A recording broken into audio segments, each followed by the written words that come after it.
Back when I was in my mid to late 20s, I used to work as a camp counselor at a Jewish community center during the summer. The whole camp had two separate groups by age. One group was for the younger kids and the other one was for the older kids. I was one of the camp counselors for the younger group between the ages of 5 and 7. One night, the camp was holding a sleepover in the gymnasium for the kids as a sort of special event. All us counselors did was put on a movie for the kids and just talk to each other. 11 p.m. comes around and we all told the kids to go to sleep, which they did, excluding a couple ones who didn't obey. By 12, everyone was fast asleep, except for me and another counselor. I had a very hard time falling asleep in my sleeping bag as the floor was hard and the bag didn't make it any better. Just as I was about to fall asleep, I heard the main doors to the gym open and somebody stepped inside. I immediately assumed that it was one of the other camp counselors coming back from the restroom or something. After about 10 minutes, I finally fell asleep, but was awoke to one of the campers screaming at something. At this point, everyone woke up confused, and then I saw what was going on. There was a tall figure dressed in all black, grabbing one of the girl campers by the arm. One of our counselors named Tim practically jumped the man, pinning him down. Tim was a big guy and well over 200 pounds and was also a trained boxer, so the guy didn't stand a chance against him. The police came soon after and the man was arrested. Turns out, this guy had a history of vehicle break-ins and several robberies in the past and was never caught. The sleepover was cut short that night, and all the kids' parents were forced to come to pick them up. I just hope the man is getting the help he needs and not continuing to commit crimes.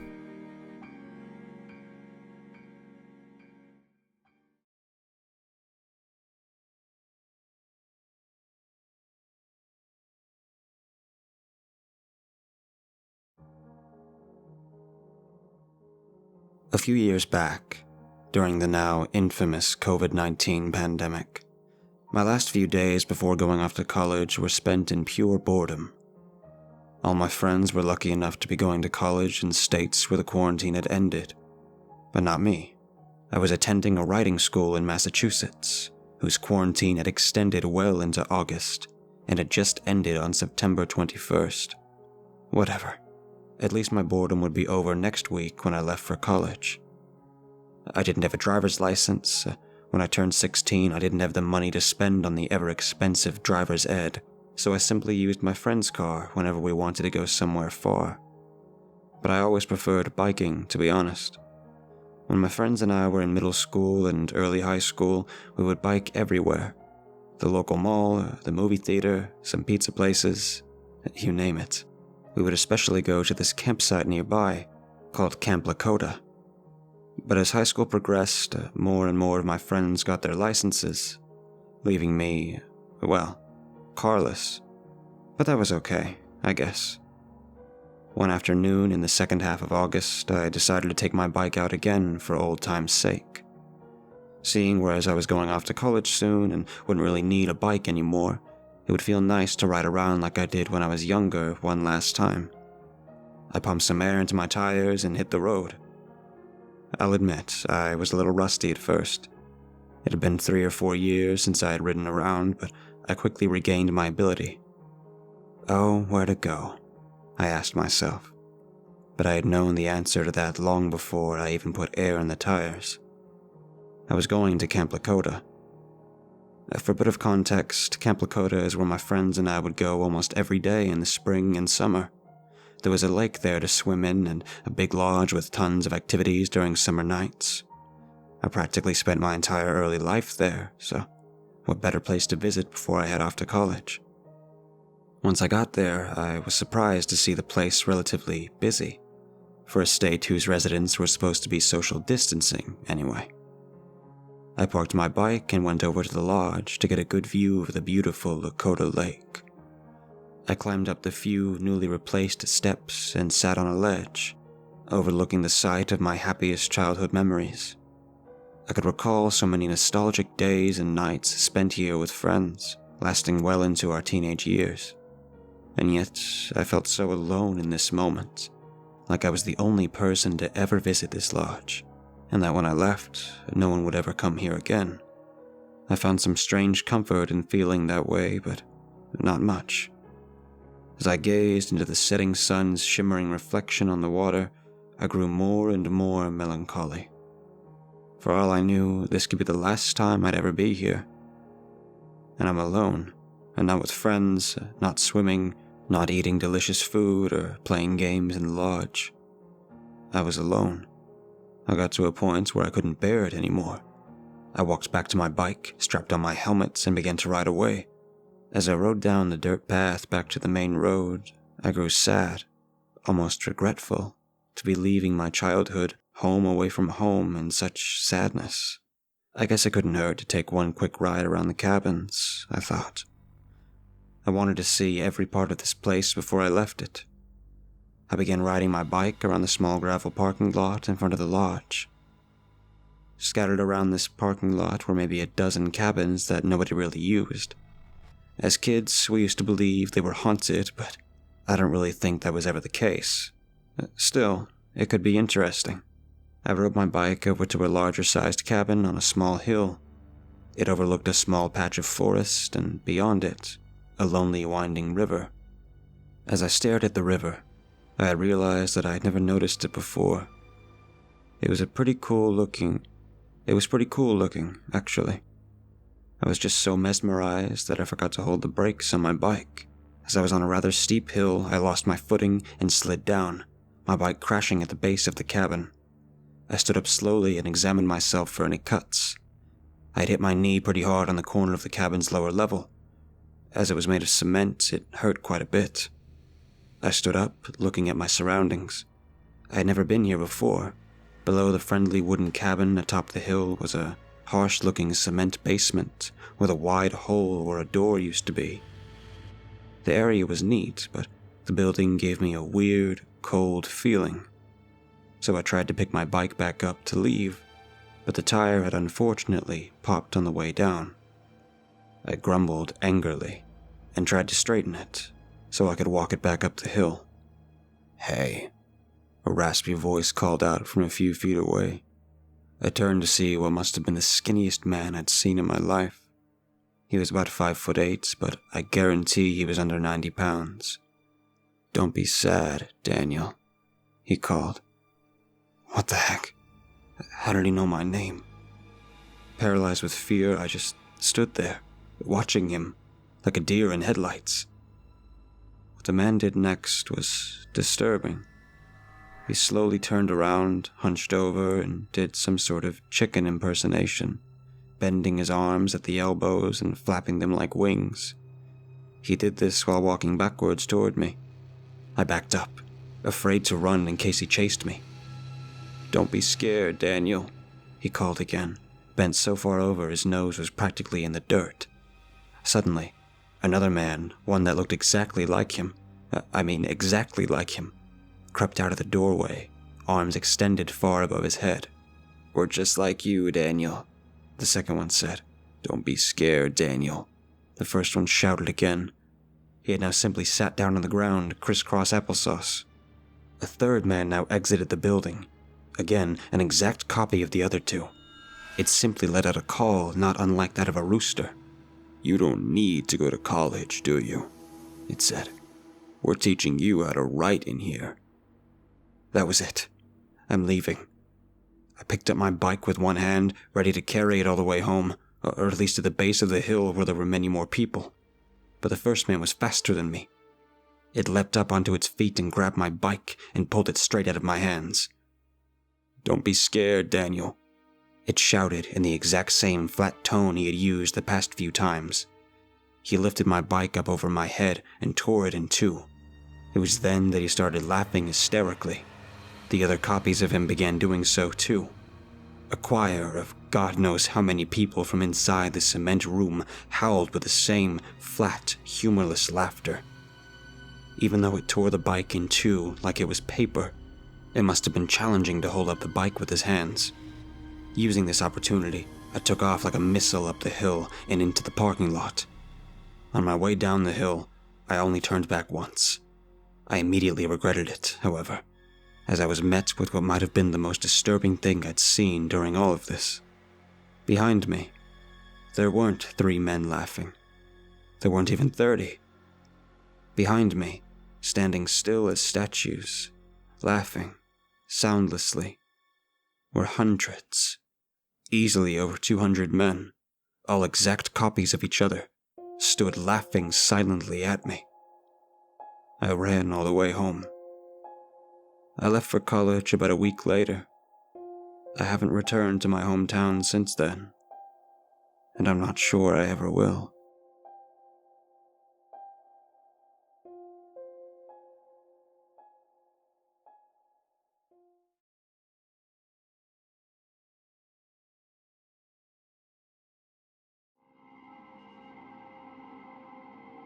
This occurred back when I was a Boy Scout about 12 years ago.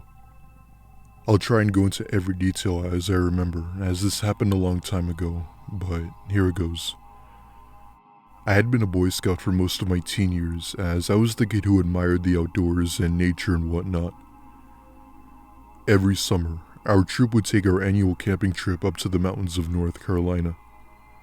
It's a beautiful sight with lots of hiking trails, campgrounds, and various places to go fishing in. The camp we'd be staying at was somewhat of a less popular campground called Camp Oak, which is basically a campground right in front of the forest, right by a large lake. It had a dining hall, some great hiking trails, cabins, and restrooms. My friend Roger, who I'm still friends with till this day, was the person I'd always hang out with, so I would of course be bunking with him. Our troop drove the 3-hour-long drive to the campground, and we immediately unpacked our gear and moved everything to our cabins. By the time everything got situated, it was practically dark out by now, and our scoutmaster told us to get ready for bed for our big day tomorrow. Fast forward to around 12 o'clock. Me and Roger were in our cabin bored as hell playing some games on our phones when he recommended we sneak out and go explore into the woods. I agreed and we snuck out, trying not to be seen by our scout leaders. I had brought my camera with me, and YouTube was only a few years old at the time, so I thought I'd bring it to film whatever we found. Roger went into the tree line first, with me right behind him while recording. I'd say we walked about a good mile or so into the woods, and eventually came across a little clearing when Roger suddenly stopped dead in his tracks. I asked him what was wrong, but he told me to be quiet and then asked, "Dude, did you hear that?" "Hear what?" I asked. It took me a few seconds, but I then heard it. There was a faint crying sound coming from the trees next to us, but it was too dark to see just what was making the sound. The more we walked towards it, the louder it got. From my perspective, it sounded like a girl crying in distress. Me being the nice and helpful guy I was, I called out to whoever was there, but the crying only continued. And that's when it hit me. The crying is on a loop. It's the same whimper and wailing repeated over and over again, and I felt sick to my stomach. I told Roger to just go and not walk any further that way. We got back to our cabin safely, but we didn't get a minute of sleep that night. Till this day, I'm convinced that whoever was crying in those woods was most likely someone to lure unsuspecting people into their sick trap. I have no idea if it was some sort of cult or a group of twisted people, but whatever it was, it definitely wasn't good.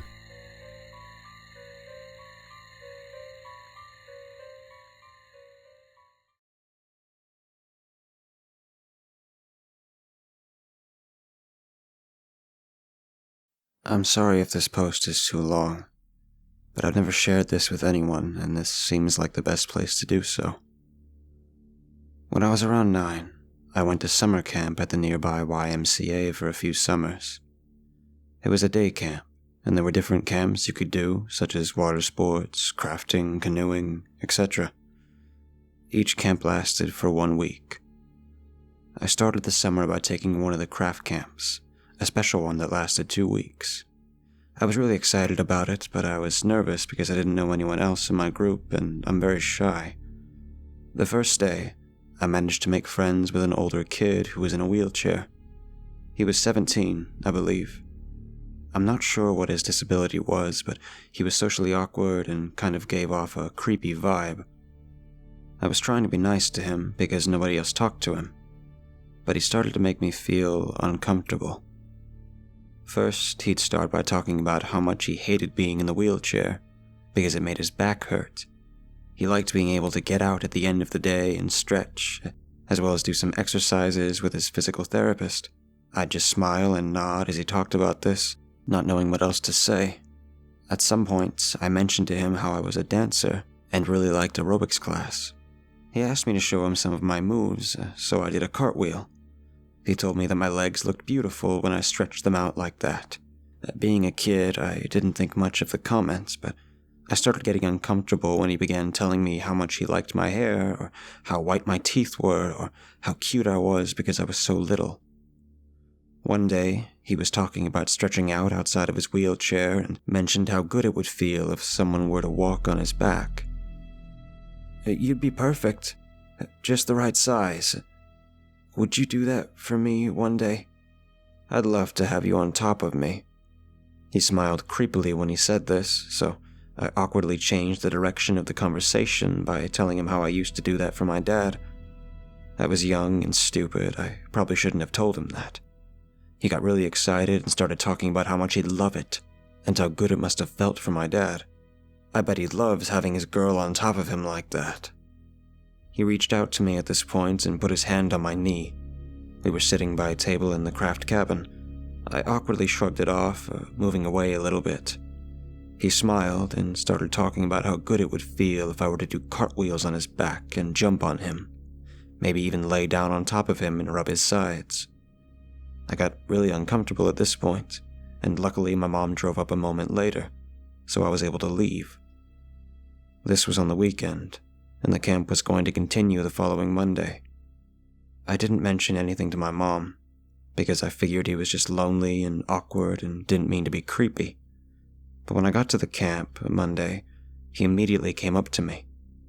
"I was so upset that I couldn't see you this weekend. I missed my little girl." I smiled and awkwardly walked away, but he followed me. We were all going as a group to the craft cabin, and he came up next to me and asked if I wanted to sit in his lap and ride to the cabin with him. I politely declined, and managed to avoid him for the rest of the day, until I was walking to my mom's car at the end of the day. He came up to me, grabbed my hand, and pulled me towards him. "You've really hurt me today. How would you like it if I hurt you?" I yanked my hand away and walked quickly to the car. I told my mom about it all as soon as I got in the car. She immediately drove over to the camp officer and spoke with the camp leader about it, who I shared my story with. He assured us he would take care of it immediately. As we were driving away after the meeting, I saw 2 counselors go up to the boy and lead him into the camp office. The look on his face looked like he was going to murder someone. I never saw him after that. I was told he was kicked out of the camp and never allowed to return, and for the rest of the week the camp counselors would check on me and make sure I was okay. So, creepy boy from summer camp, I hope you got your issues worked out and that you're living a happy life now. But please, let's not meet again.